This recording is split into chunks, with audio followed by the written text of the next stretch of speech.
চিত্রাঙ্গনা দ্বিতীয় পরিচ্ছেদ। লেখনীতে ইসরাত জাহান জেরিন। পর্ব সংখ্যা 14 এবং 15। গুলির সঙ্গে ছিটকে আসে রক্তে। ফারাজের সাথে সাতটা মুহূর্তে রঞ্জিত হয়ে গেল। সে একবার ধীরে বুকের দিকে তাকায়। উষ্ণ রক্ত আঙ্গুল ছুঁয়ে নিশ্চিত হতে চায় এই রক্ত কি চিত্রাঙ্গনা ছড়িয়েছে তার বেবি চান। হঠাৎ তার চোখে নেমে যায় ফ্লোরে। সিফাত আগেই পড়েছিল সেখানে। চিত্রার গুলি সিফাতের বুক ঢুকে বুকটা ঝাঁঝরা করে দিয়েছে। রক্তে ভিজে আছে চারপাশ। চিত্রার গায়ে লেগে আছে সেই রক্ত। ঠিক তখনই ফারাজ ডান হাত দিকে তাকায়। জামেলা দাঁড়িয়ে আছে, হাতে রিভলভার, তার পাশে বজ্র, তার হাতে অস্ত্র। কোনো কথা নেই, কোনো দ্বিধা নেই। তারপরও আবারও কয়েকটা গুলি ছুড়ে শব্দটা ঘরটাকে চিরে বের করে দেয়।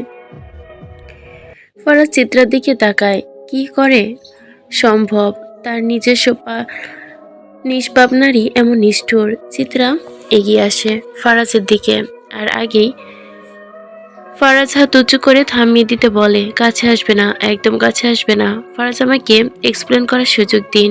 কিসের এক্সপ্লেন চিত্রা? আমায় পুড়িয়ে ছারখার করে তুমি এক্সপ্লেন করতে চাইছো আমার ভালোবাসা কি এতটুকুই ঠুনকো ছিল যে একদম কদম পিছিয়ে যায়, বুকের উপর হাত চেপে ধরে? আমি তো বিশ্বাস করছিলাম চিত্রা, অন্ধের মতো বিশ্বাস করেছিলাম নিজেকে, নিজের অহংকারকে, নিজের পুরুষত্বকে তোমার পায়ের নিচে এনে দিয়েছিলাম।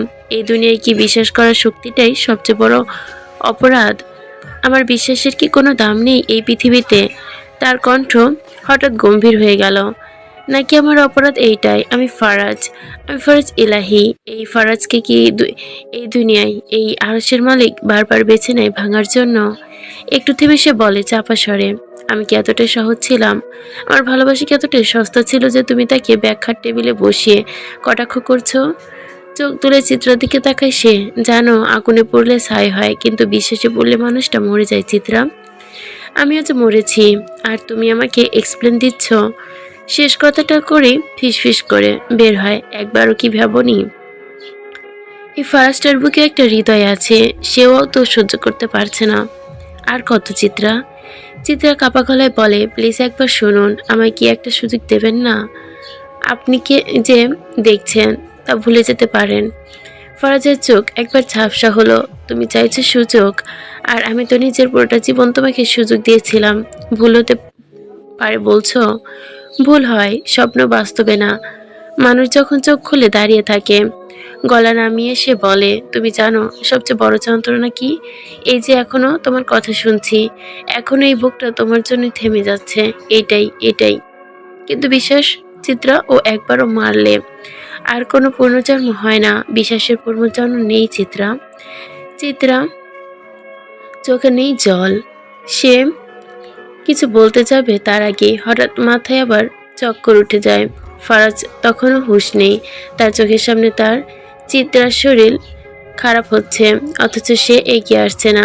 সে পেছনে ফিরে তাকালে একবার, অব্র নেই। ফারাজ তো এখনো সহ্য করে দাঁড়িয়ে রয়েছে। অব্র পারেনি, চোখে জল নিয়ে ঘর থেকে বের হয়ে গেছে। আসে গিয়ে দৌড়ে তার পেছনে। চিত্রা বেহুশে মাটিতে লুটিয়ে পড়ে। হঠাৎ জামেলার বজ্র এগিয়ে এসে তাকে ধরল। বজ্র ফারাজকে বলল, না জেনে বুঝে একজন মানুষকে ভুল বোঝা ঠিক না। চিত্রার এই মুহূর্তে তোকে পাশে দরকার। ফারাজ তখনও মেঝের রক্তের দিকে তাকিয়ে আছে। সে কাঁদতে চাইছে না, তবে চোখে গড়িয়ে পড়া শব্দহীন জল পড়ছে। হঠাৎই তার ফোনটা বেজে ওঠে। সে কাপা হাতে ফোনটা বের করে রিসিভ করতে ভাঙা গলায় উপাস থেকে এক ধাপ এগিয়ে গেল। একটার পর একটা ঝড় তাকে গড়িয়ে দিচ্ছে। ফারাজ আর প্রতিরোধ করে না, সে শুধু দাঁড়ায়, তাকে নিজের ভাঙনকে নিঃশব্দে গ্রহণ করতে। তবে ফোনটা কেটে দেওয়ার পর একবার মৃত্যুকণ্ঠে বলে, কেন মোহনা, কেন করলে? এলাহি বাড়িতে সেই দিন আর হাসি মুখে ফেরা হলো না ফারাজ এলাহি। তার শরীরে তখন রক্ত ভেজা কাপড়ে হাতের সাবধানে রক্তে ভেজে আছে শরীরটা। প্রথম ধাপটা সিঁড়িতে বেরোতে তার বুকটা ধক করে উঠল। সিঁড়ি বেয়ে দোতলার দিকে উঠতেই মানুষের ভিড় বাড়তে লাগলো। হঠাৎ নদী তাকে দেখে দৌড়ে এসে ঝাপটে ধরল। কাপা হাতে ফারাজের বুকের উপর আঘাত করতে করতে কেঁদে ওঠে। ফারাজ, সব শেষ ফারাজ। মনে এটা কি করলো, কিভাবে করলো? তার কান্না এলাহি বাড়ির দেওয়ালে দেওয়ালে প্রতিধ্বনি তোলে। নদীর গলা ভেঙে আসে, সে উন্মাদ হয়ে চিত্তে। এই বাড়ির ওপর অভিশাপ লিখেছে ফারাজ, কেউ বাঁচবে না। এই অভিশাপ বাড়ির সবাইকে খাবে, এক এক করে সবাই শেষ করে দিবে। ফারাজ কথাগুলো বলতে বলতে সে হাহাকার করে ওঠে। সে কান্না শুধু শোকের নয়, ভবিষ্যৎ জেনে ফেলার ভয়। ফারাজ কিছু বলে না, সে স্থির দাঁড়িয়ে থাকে, যেন শরীরটা সেখানে স্থির, কিন্তু আত্মাটা বহু দূরে কোথাও আটকে গেছে। রক্তে ভেজা তার উপস্থিতি যেন ঘোষণা করে, এলাহি বাড়ি আজ আর কোনো স্বাভাবিক রাত নামবে না। এ বাড়িতে আর ভালোবাসা জমবে না, এ বাড়ির বিশ্বাসটা আর বাঁচবে না, কেউ বাঁচতে দিবে না। শেষ পর্যন্ত ফারাজের ভেতরে এক নিঃশব্দ স্বীকারোক্তি জন্ম নেয়। সে মনকে প্রশ্ন করে, কবিরা সব ভুলে গেছেন, তাহলে এটা কেন বললেন না? ভালোবাসাকে বাঁচাতে শেখায় না, ভালোবাসা মানুষকে বুঝতে শেখায়। কোথায় গিয়ে সে সবচেয়ে বেশি ভেঙে গিয়েছিল? কেন গিয়েছিল? নিয়তি কখনো তারা করে না, নিজের কাছে নিজেকে নিঃসরণ করে না। এখন সবচেয়ে মনে হচ্ছে ভালোবাসা থাকুক কিংবা না থাকুক, নিয়তি সুন্দর সবচেয়ে বেশি জরুরি। কারণ পৃথিবীতে কারণ এই পৃথিবীতে ভালোবাসা যদি ইবাদত হয়, তবে সবচেয়ে নিষ্ঠুর হচ্ছে স্রষ্টা।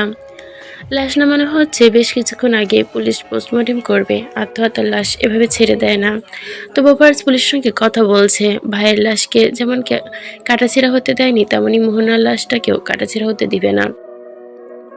এসব ঝামেলা তার অসহ্য লাগে। যত দ্রুত সম্ভব দাফন সম্পন্ন করা, এটাই তার একমাত্র চাওয়া। এলাহি পরিবারের পারিবারিক কবরস্থানে আজ আরেকটি কবর খোঁড়া হচ্ছে। রোশনের কবরের পাশে মাটি দেওয়া হবে মোহনাকে।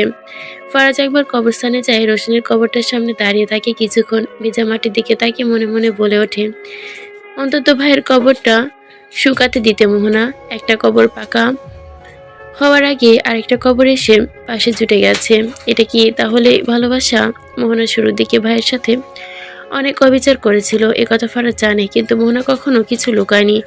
এমন ফারাজের জন্য এই বাড়িতে আসার কথাটাও নয়। তবে চিত্রা, সে কি করে পারল? ফারাজ কি চিত্রাকে কম ভালোবেসেছিল? যে নারীর মৃত্যু বিয়ের প্রথম রাতেই তার হাতে হওয়ার কথা ছিল, তাকে ভালোবেসে সে সবকিছু ছেড়ে দিয়েছিল। হায় রে তালুকদারের রক্ত, তোদের কাছে আর কি বলবো? তোমাদের কাছ থেকে বিশ্বাসঘাতকতা, নিষ্ঠুরতা ছাড়া আর কিছুই আশা করিনি। ভুল। কবরস্থানে ফারাজ বেশিক্ষণ থাকতে পারে না। অব্রকে পাওয়া যাচ্ছে না, সে কষ্ট ফারাজ সহ্য করেছে। অব্র ঠিক আছে, কষ্ট বয়ে বেড়াচ্ছে, কারণ হৃদয় ভেঙে নিয়ে নিজের লোকের হাতেই। তার নিজের লোক যখন হৃদয় ভাঙে, সেই যন্ত্রণা দুনিয়ার শ্রেষ্ঠ যন্ত্রণাগুলোর একটি হয়। বাড়ি ফিরে ফারাজ দোলনায় এসে বসলো। বুকের ভেতর জমে থাকা যন্ত্রণাটা যদি একবার চিৎকার করে বেরিয়ে আসতো, যদি একটু কাঁদতে পারতো, হয়তো শান্তি পেত। কিন্তু শরীর আর সয় না, সায় দেয় না, মনটা শক্তি হারিয়ে ফেলেছে। ফারাজ পাশ ফিরল। অব্র এসেছে। অব্র ধীরে বলল, পাপীদেরকে ভালোবাসতে নেই, এই সত্যি জানতে গিয়ে দেখলাম আমরা গল্পের শেষ প্রান্তে দাঁড়িয়ে। ফারাজ চোখ নামিয়ে বলল, আয়েশার কাছে যা। আর আপনি? আমি নিয়তির কাটা তরে জীবন বিলিয়েছি ভাই। ফারাজ একবার অব্রের দিকে তাকালো। অব্রের চোখ ভেজা, কাপা গলায় সে বলল, আপনি ছাড়া আমাকে কেউ কখনো আপন করেনি ভাই। এই দিনে একমাত্র আপনার ওপর চোখ বন্ধ করে ভরসা করা যায়। ফারাজ অব্রের কাঁধে হাত রাখলো, সান্ত্বনার এক নিঃশ্বাসের চেষ্টা। কিন্তু তখন বাড়ির ভেতর থেকে মহিলা এসে জানালো, সাহেব লাশ গোসল শেষ। ফারাজ উঠে দাঁড়ালো, অব্রকে বলল, এই শরীর আর রক্ত নিয়ে সেখানে যাওয়া যাবে না, আগে গোসল করো। জি ভাই। দুজনেই বাড়ির ভেতর ঢুকলো। নিজেদের ঘরে ঢোকার সাহস পেল না ফারাজ। বাইরের গোসলখানে স্নান করে সাদা পাঞ্জাবি পরে নিয়ে নিচে নামলো। ততক্ষণে লাশ খাটিয়ায় তোলা হয়েছে। চারদিকে কান্নার রোল। বিশেষ দিনে বিশেষ করে নদীকে সামলাতে পারছে না কেউ। লাশের কাছে যাওয়ার জন্য বাইরে পা বাড়াতে সদর গেটের সামনে এসে থমকে দাঁড়ালো ফারাজ। গাড়ি থেকে নেমে এলো চিত্রা। ফারাজকে দেখে সে দৌড়ে গিয়েছে। চিত্রাকে দেখা মাত্র ফারাজের বুকের ভেতরটা যন্ত্রণা যেন আবার মাথা চাড়া দিয়ে উঠলো। চিত্রা একবার মোহনার লাশের দিকে তাকালো, তারপর সামনে গিয়ে ফারাজের সামনে থমকে গেল। সেখানে কেন এসেছো? চিত্র অবাক হয়ে বলল, কি বলছেন আপনি? আমার বাড়ি আমি আসবো না? এই বাড়ি, এই সংসার এখন কিছুই তোমার নয়। ফারাজ, আগে বলুন এই লাশ মোহনা ভাবির। বেরিয়ে যাও। ফারাজের গলা ভেঙে আসে, কঠিন হয়ে উঠল সে। আমি বলেছি বের হও, কানে যাচ্ছে না? চিত্রা স্তব্ধ। সে স্তব্ধ হয়ে থাকলো, নিঃশব্দে ভালোবেসে যে মানুষটাকে তার বাড়ি থেকে এই বাড়িতে নিয়ে এসেছিল, আর এখন সবটাই ভ্রম। ফারাজ, আমার কথা শুনুন, বুঝতে পারছেন? বুঝতে পেরেছি এভাবে হবে না। ফারাজ এগোতে বজ্রের সামনে এসে দাঁড়ায়। তুই আগে আমার কথা শোন। না হলে পরে পস্তাবি। তুই তুই তো চুপ কর বলে বজ্রকে ধাক্কা দিয়ে সরিয়ে দিল ফারাজ। তারপরকে চিত্রার হাত শক্ত করে ধরে টেনে নিল। মুহূর্তের মধ্যেই তাকে গেটের বাইরে ছুঁড়ে ফেললো। চিত্রা মাটিতে পড়ে গেল। আয়েশার জামালা ছুটে আসতে চিত্রার হাত তুলে থামালো আর চোখ ভিজে উঠল। ফারাজের দিকে দেখে সে কেঁদে উঠল। এভাবে সব শেষ করবেন না, আমার কথাটা শেষ করার সুযোগ দিন। খোদা কিভাবেই সব কেড়ে নিন। তিলে তিলে গড়া ভালোবাসি ভাবে শেষ। ফারাজ দাঁত চেপে গেট বন্ধ করে দিল। চিত্রার শরীর সুস্থ নেই, দাঁড়িয়ে থাকতে কষ্ট হচ্ছে। জ্ঞান ফেরার পর ছুটে এসেছিল এখানে। ফারাজ তীক্ষ্ণ দৃষ্টিতে তাকিয়ে, আমি আপনাকে ভালোবাসি ফারাজ। আপনি ভালোবাসার জন্য পাপ ছেড়েছেন আর আমি ভালোবাসার জন্য পাপ করেছি। পাপ শুধু একটাই, দয়া করে আমাকে এভাবে ঠেলে দিবেন না। সে উঠে দাঁড়াতেই গেট থেকে হাত রেখে আহাজারি করে উঠল, গেট খুলুন। এবার একবার সুযোগ দিন, আমার কথা বলার সুযোগ দিন। শুনুন না ফারাজ। ফারাজের কণ্ঠ নিস্তব্ধ। কি বলল? তোমার ফারাজ বিশ্বাসঘাতকের মাধ্যমে তুমি তাকে খুন করেছো, ভুলে গেছো? এখন যে তোমার সামনে সে হচ্ছে ইতালিয়ান নিকৃষ্ট কালো দুনিয়ার অধিপতি। তার মানে তার মনে মায়া নেই কোনো নারীর জন্য, আর কখনো হবেও না। ফারাজ ফারাজ গর্জে ওঠে, আমি ফারাজ এলাহি বলছি। চিত্রাঙ্গলা তালুকদার যদি এই এলাহি বাড়িতে পা রাখে তবে এই ফারাজের লাশ বের হবে এই তালুকদার বাড়ি থেকে। চলে যাও। কষ্ট কাকে বলে জানা আছে? যখন নিজের অনুভূতিগুলোকে নিজে অস্বীকার করতে হয়। বুকের ভেতর ঝড় চলেও মুখে শাস্তির মুখোশ পরে থাকতে হয়। মুখে শান্তির মুখোশ এটি বলতে হয় আমি ভালো আছি, অথচ ভেতরে ভেতরে প্রতিটা মুহূর্ত ধসে পড়ে। কাউকে কাঁদতে দেখার চেয়েও ভয়ঙ্কর হয়ে ওঠে নিজের কান্নাগুলোকে লুকিয়ে ফেলতে শেখা। এই কষ্টের মানে বোঝো তুমি? কখনো না। রাতের শেষ প্রহর, অন্ধকার আর ভোরের মাঝখানে ঝুলতে থাকা এক অনিশ্চিত সময়। আকাশ তখনও পুরোভাবে আলো পায়নি, আবার রাতের কালচে ছায়াও সরে যাচ্ছে না। পূর্ব দিগন্তে ফিরে তাকাতেই নীলাকরেখা জেগে উঠেছে, কিন্তু সেখানে আলো উঠতে নেই কোনো উষ্ণতা। কুয়াশার মাটির কাছাকাছি জমে আছে কবরস্থানে প্রতিটি পথ, প্রতিটি নাম ফলকে রেখেছে নিঃশব্দে তাদের ভারী ধোঁয়াশা। চারপাশ নিস্তব্ধ, নিস্তব্ধতা যেন নিজেকে হৃদস্পন্দনের অপরাধ বোধ মনে করছে। দূরে কোথাও একটা নিশাচর পাখি ডানা ঝাপটানোর শব্দ শোনা যায়। তারপর আবার সব চুপ। গাছগাছালির পাতায় পাতায় শিশির জমে আছে, ফোটায় ফোটায় মাঝে মাঝে ঝরে পড়ে কবরের মাটির নিঃশব্দ আঘাত। মাটির গন্ধটা আজ আলাদা। সদ্য খোঁড়া মাটি কাঁচা গন্ধের সঙ্গে মিশে আছে স্যাঁতস্যাঁতে ঠান্ডা একটি গন্ধ। কবরস্থানগুলো সারি সারি দাঁড়িয়ে আছে, কেউ কারো নিজের দিকে তাকাচ্ছে না, তবুও সবাই জানে একে অপরের কষ্ট, জানে নাম ফলকের অক্ষরগুলো কুয়াশার ভেতর আধো অদৃশ্য। ফরাজ মোহনার কবরে শুয়ে দিল, ভাইয়ের কবরের পাশেই একই সরল রেখায় ভাইয়ের সহধর্মিনীকেও শুয়ে দিল সে। বুকের ভেতর আফসোস জমে উঠল। ভাই শেষ অনুরোধ সে রাখতে পারেনি। ভাই বলেছিল চলে যাওয়ার পর মোহনাকে আগলে রাখতে, অথচ ফরাজ তা পারল না ভাইয়ের সহধর্মিনীকে দেখে রাখতে। নিজেকে যেন খুব অপরাধী মনে হচ্ছে। এলাহি বাড়ির আর আগের এলাহি বাড়ি নেই। কবরস্থানের দিকে তাকালে দেখা যায় মানুষ এখানে পাশাপাশি শুয়ে আছে, অথচ এলাহি বাড়ি দিন দিন কাটা কবরস্থানের মতোই ভয়ানক হয়ে উঠেছে। দুঃখ নামক যে পাহাড়, সেটা প্রকৃতির নাম বোধহয় এলাহি মিনশন। কবরস্থানে যেন মনে হয় এটা এলাহিদের জন্যই। কবরস্থান থেকে বের হতেই ফরাজের ফোনে একটি বার্তা আসে। ফোন বের করতে ইচ্ছে করলো না, সে তাও তখন করলো। সে এখন কেবল সময় থেকে, মহাকাল থেকে বিচ্ছেদ হতে চায়। শুভ্র একটি সময় চায়, তবুও অব্রের দিকে তাকিয়ে ধীরে করে বলে উঠল, কাল প্লেনে টিকিট কাটবি, আমি তাহলে ফিরতে চাই। মায়ের কবর জিয়ারত করে সোজা চলে যাব। এই কিশোরগঞ্জ এদেশের মাটি আমার মতো অধমের জন্য ন। ইতালি গিয়ে এবার নিজেকে বদলাবো। ফরাজ ফিরবে, কিন্তু আগের থেকেও ভয়ঙ্কর হয়ে। অব্র থমকে গেল, তারপর ধীরে ধীরে বলল, চিত্রা ভাবির কথাটা একবার শুনতে পারতে। আমাদের এখনো কত প্রশ্নের উত্তর জানা বাকি। মাথার ভেতর প্রশ্নগুলো কিলবিল করছে। ভাবির একটা কথায় কিছুটা মাথা থেকে বের হচ্ছে না। ভালোবাসার জন্য পাপ করেছি মানে কি? ফার্স্ট কিছুক্ষণ চুপ থাকে, চোখের কোনো আবেগ নেই। সে শুধু সংক্ষেপে ভাবে বলে, জানি না। ভোর হবে। ফারাজের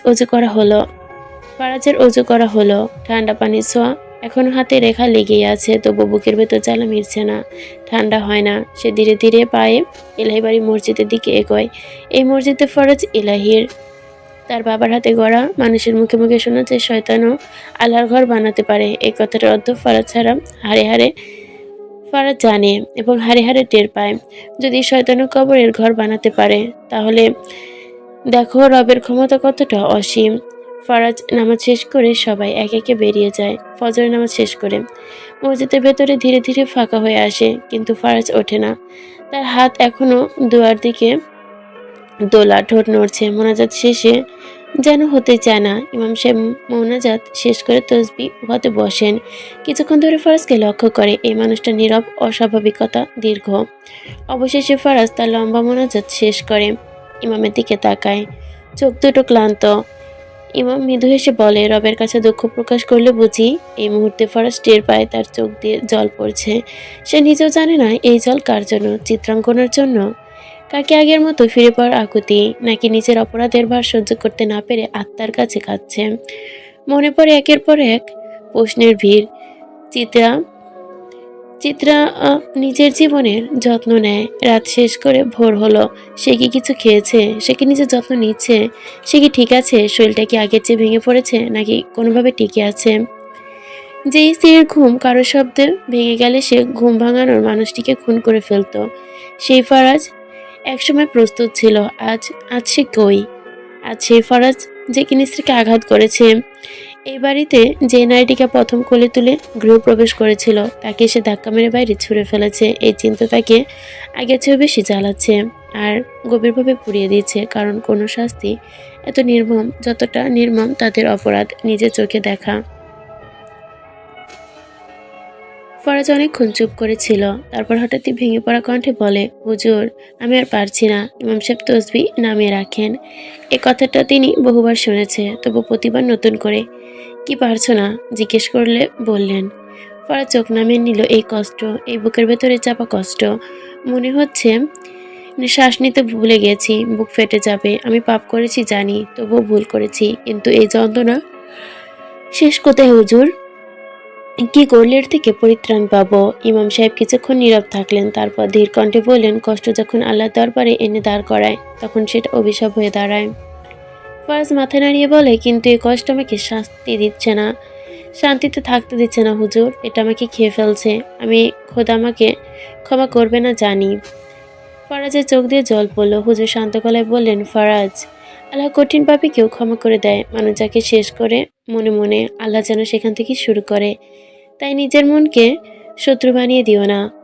ফারাজ চুপ থেকে শুনছিল। মন যা চাইছে সবসময় সেটাই পাপ হয় না। হুজুর আবারও বললেন, অনেক মানুষ মনে শুধু শান্তি চায়, বাঁচতে চায়। সেই পথ বুকের ভেতর আগুন জ্বালালেও সেই পথেই বাঁচতে হয়, একটু নিভিয়ে নিয়ে। সেই সিদ্ধান্ত তুমি নিজের মানুষের জন্য অনুভব করো, সেই পথটাই বেছে নাও। ফারাজের গলা কাঁপলো, চোখ কপালো। হুজুর ধীরে চোখ করলেন। লোক কি বলবে সেটা আল্লাহ দেখেন না, তিনি দেখেন তুমি কি নিয়ে সামনে দাঁড়াও। যদি অন্তরটা সৎ থাকে, অনুশোচনা সত্যি হয়, তাহলে আল্লাহর রহমতে কোনো কিছুই আর ক্ষতি হবে না। অনুশোচনা চেয়ে অনুশোচনা সত্যি হয়, তাহলে আল্লাহর রহমত কোনো পাপের চেয়ে ছোট না। ফরাজ ফিসফিস করে বলল, তাহলে আমি যা আমি যা করলে শাস্তি পাই? হুজুর মাথা নেড়ে বলল, হ্যাঁ, যা তোমাকে ভাঙে না বরং টিকে থাকতে শেখায়, তাকে বেছে নাও। আল্লাহ ক্ষমা করতে জানে, কিন্তু মানুষকে তার আগে বাঁচতে দেন। মসজিদের ভেতর যখন সকালের আলো পুরোপুরি ছড়িয়ে পড়েছে, ফারাজের বুকের ভারটা নামেনি, কিন্তু সে বুঝে গেল হুজুরের কথা শুনে অনেকটাই শান্তি বোধ হচ্ছে। দোয়া করবেন হুজুর? সে বলল। ইমাম মাথা নেড়ে বলল, করব, কিন্তু মনে রেখো, দোয়ার পথ দেখায় হাঁটতে হয় নিজেকেই। ফরাজ কিছু বলল না, কেবল উঠে দাঁড়ালো। তাকে একবার পৃথিবী নয়, মনের সঙ্গে দেখছি নতুন করে বোঝাপড়া করতে হবে। ফরাজ মসজিদ থেকে বের হতেই তার ফোনে একটা মেসেজ এলো। মেসেজটা দেখে মুহূর্তে ভুরু কুঁচকে এলো তার। কি? চিত্রাঙ্গনা প্রেগনেন্ট? সে মেসেজটা রেস্ট কাটতে না কাটতে হঠাৎ ফরাজের ফোনে বজ্রের কল এলো। সে রিসিভ করবে কি করবে না ভাবতে ভাবতে রিসিভ করলো। পাশ থেকে বজ্র অতি ব্যস্ত হয়ে বলল, চিত্রা তোর কাছে? মানে চিত্রাকে পাচ্ছি না।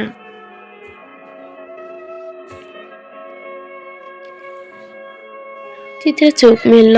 চারপাশ ঝাপসা, আলো ম্লান, সবকিছু স্বপ্নের মতোই লাগছে। এক মুহূর্তের মধ্যে ভেতর ভেতর মনে হলো সে কি স্বপ্নে দেখছে নাকি সত্যি। এই অবস্থায় আছে। মাথার ভেতর খোঁজ খবর করতে করতেই ভেসে উঠল কিছুক্ষণ আগের ঘটনার কিছু অংশ। শেষ রাতে সে আবার এলাহি বাড়ির কিছুটা দিকে আসে। বজ্র আর আয়েশা কেউ আর তাকে আটকাতে পারেনি, কারণ ফারাজ সব খুলে না বলা পর্যন্ত তার ভেতরে কোনো শান্তি পাচ্ছিল না। সে জানতো ফারাজ অভিমান করে আছে, কিন্তু সে এটাও জানতো সব সত্যি জানলে ফারাজ আবার তাকে নিজের কাছে টেনে নিবে। এই বিশ্বাসটা তাকে মাঝরাতে অসুস্থ শরীর নিয়ে রাস্তার মধ্যে নামতে বাধ্য করে। হাঁটতে হাঁটতে শরীর আরও খারাপ হয়ে যায়। পেটে কিছু পড়েনি, ক্ষুধার অসহ্য বমি একসাথে চেপে ধরে, গলা শুকিয়ে আসে। পানি তীব্র পিপাসা অনুভব করে, পা দুটো যেন তার ঠিক নেই। একটা সময় চিত্রা থেমে যায়, নিঃশ্বাস নিতে কষ্ট হচ্ছিল, কিন্তু তখনও হঠাৎ করে মনে হয় কেউ তার পিছু নিয়েছে। অস্বস্তি নিয়ে ধীরে পিছে তাকায়। চোখে পড়ে ঝাপসা এক ছায়া। স্পষ্ট কিছু বোঝার আগেই সেই ছায়াটা তার কাছে তার কাছে এসে পড়ে। স্পষ্ট কিছু বোঝার আগেই ছায়াটা তার কাছে এসে পড়ে। কিছু বুঝে ওঠার আগেই শক্ত করে মুখ চেপে ধরে। চিৎকার করার সুযোগ পায় না সে। সবকিছু যেন এক ঝটকায় ঘটে যায়। ক্লান্ত শরীর, দুর্বল মন, আর কোনো প্রতিক্রিয়া গড়ে ওঠে না। একটু পরে সব অন্ধকার হয়ে আসে। এরপর আর কিছু মনে নেই চিত্রার, কিন্তু প্রশ্ন সেটা নয়। প্রশ্ন হলো এটা কোন জায়গায়, এখানে কেন এলো, কি করে এলো। চোখ দুটো এখনো চলচল করছে, মাথা ধরে আছে। চিত্রার শরীর নড়াচড়া করতেও কষ্ট হচ্ছে। ঠান্ডা মেঝেতে পরে শরীর নড়াচড়া করার চেষ্টা করলো। ঠান্ডা মেঝের সঙ্গে শরীরটা সংযোগ টান টান। হঠাৎই চোখের সামনে গড়ে উঠলো ধীরে ধীরে এক বাস্তবতা। ভালো করে দেখতেই বুঝলো একটা লঞ্চের গুদাম ঘর। ইঞ্জিনের শব্দে কেবল তেলের বমি আসছে তার। এখানে সবকিছু অগোছালো জিনিসপত্র, দুর্বল আলো, মৃদু নড়াচড়া। নদীর ঢেউয়ের ধ্বনি বাইরে থেকে ভেসে আসছে। হঠাৎই চিত্রার কানে ভাঙা একটি গলা, পুরুষের গলা। সে চমকে ওঠে, বুকের ভেতরটা কেঁপে ওঠে। ধীরে ধীরে সামনে তাকায়। আবছালে সে দেখতে পায় একটা কাঠের চেয়ারে একজন পুরুষ বসে। পরনেতে সাদা শার্ট, কালো লুঙ্গি, গায়ে চামড়ানো, শরীরটা ঢিলে ঢালা, হাত ধরা চায়ের কাপ। সে কি বিশ্রীভাবে চায়ের কাপে চুমুক দিচ্ছে। কোনো তাড়াহুড়ো নেই, কোনো অস্বস্তি নেই। চা শেষ হলে সে কাপটা একটু কাত করে আঙ্গুল ঢুকিয়ে চায়ের কাপের তলায় লাগে। মালাই তুলে চেয়ে দেখে, তারপর এক এক করে মুখে পুরে দেয়। চোখ বন্ধ, তৃপ্তির এক ধরনের বিকৃতি হাসি। এই দৃশ্য দেখে চিত্রার শীতরা ঠান্ডা হয়ে যায়। তার গলা শুকিয়ে আসে, বুকের ভেতর শব্দ কাঁপতে কাঁপতে বেরিয়ে আসে, সোহান পালোয়ান। সোহানও তাকায় না। চায়ের কাপটা শেষ, দাঁড়িয়ে আছে সে। ছেলেটার হাতের দিকে এগিয়ে দেয়। সেই চায়ের কাপ রেখে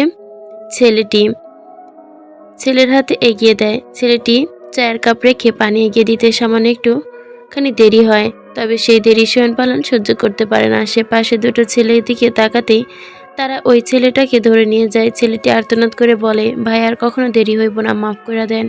সোহান পাত্তা দেয় না। সে হাত দিয়ে বিরক্ত ভাব নিয়ে চিত্রার দিকে তাকায়, বলল, শুভ দিনে চাইনি কারো জীবন যাক, কিন্তু কি আর করার। সোহান চিত্রার দিকে এগিয়ে আসে। চিত্রা পুনরায় বলল, সোহান পালোয়ান, আপনার উদ্দেশ্য কি? সোহান এবার দাঁত কিরবিশ করে বিকাশিত করে।